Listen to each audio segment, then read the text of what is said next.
Membangun industri manufaktur bukanlah tugas ringan. Banyak yang mengira ini sekedar mendirikan pabrik, membeli mesin, lalu memproduksi barang.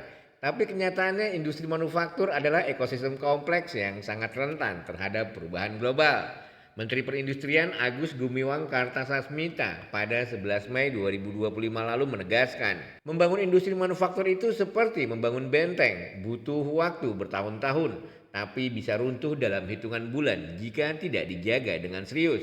Indonesia seperti banyak negara lain kini menghadapi tantangan berat, mulai dari krisis rantai pasok global, ketidakpastian ekonomi hingga dampak kebijakan luar negeri seperti tarif impor tinggi dari Amerika Serikat. Untuk menjawab tantangan ini, pemerintah menerbitkan Peraturan Presiden Nomor 46 Tahun 2025 tentang pengadaan barang dan jasa pemerintah. Regulasi ini menggantikan Perpres sebelumnya dan memberikan ruang lebih luas bagi industri dalam negeri untuk terlibat dalam proyek-proyek pemerintah. Pasal 66 ayat 2B menjadi poin penting karena menjamin keberpihakan terhadap produk lokal.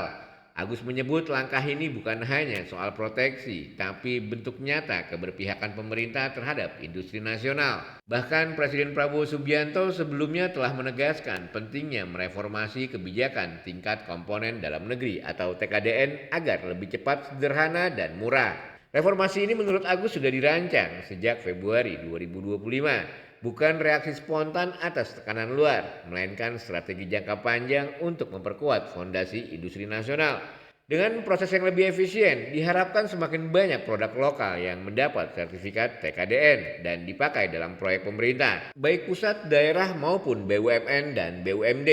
Namun pertanyaan besarnya, apakah langkah ini cukup? Apakah kebijakan seperti ini mampu melindungi industri kita dari guncangan global yang bisa datang kapan saja?